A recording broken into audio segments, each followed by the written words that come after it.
4th. It was not until July 8th that 2 of the states authorized their delegates to sign.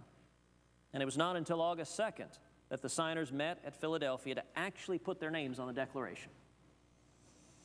William Ellery, delegate from Rhode Island, was curious to see the signers' faces as they committed this supreme act of personal courage.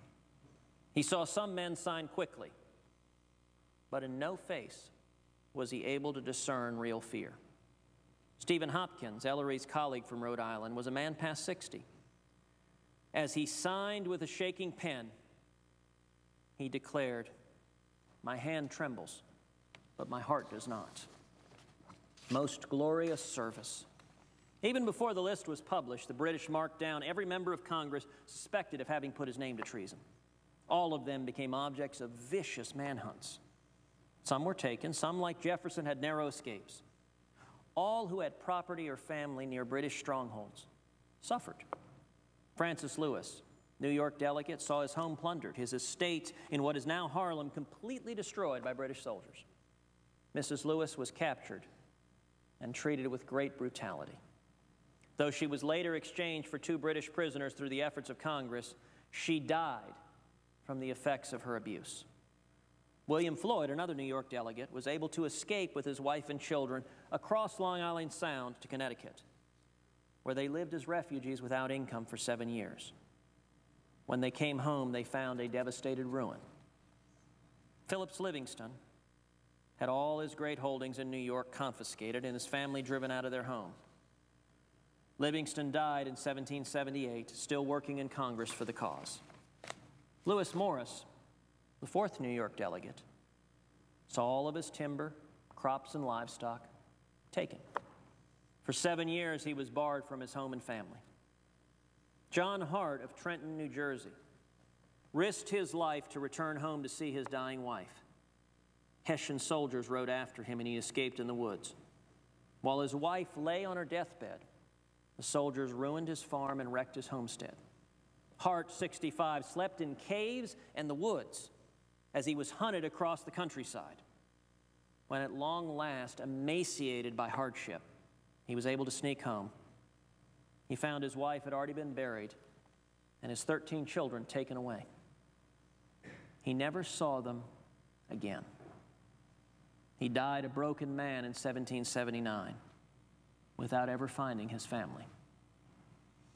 Dr. John Witherspoon Signer was president of the College of New Jersey, later called Princeton.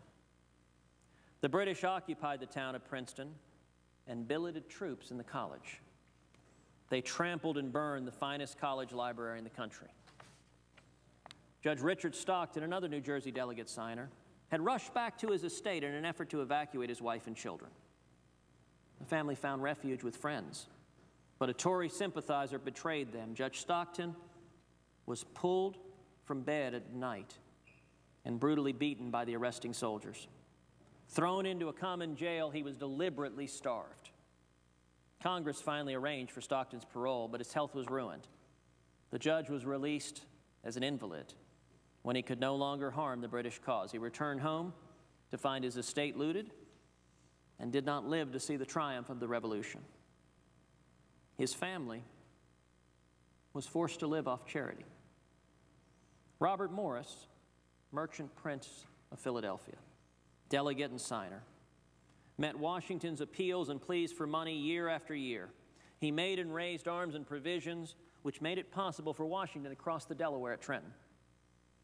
In the process, he lost 150 ships at sea, bleeding his own fortune and credit almost dry.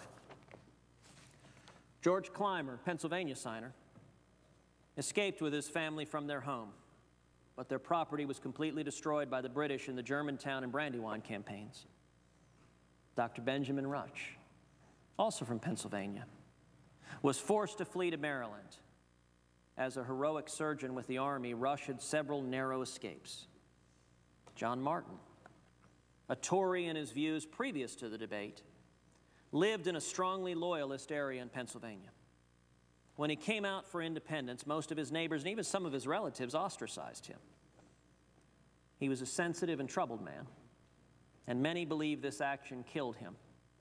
When he died in 1777, his last words to his tormentors were, quote, "Tell them that they will live to see the hour when they shall acknowledge it," the signing, "to have been the most glorious service that I have ever rendered to my country." William Ellery, Rhode Island delegate, saw his property and home burned to the ground. Thomas Lynch, Jr., South Carolina delegate, had his health broken from privation and exposures while serving as a company commander in the military. His doctors ordered him to seek a cure in the West Indies, and on the voyage, he and his young bride were drowned at sea. Edward Rutledge, Arthur Middleton, and Thomas Hayward, Jr., the other three South Carolina signers, were taken by the British in the seas at Charleston. They were carried as prisoners of war to St. Augustine, Florida, where they were singled out for indignities. They were exchanged at the end of the war, the British in the meantime having completely devastated their large land holdings and estates.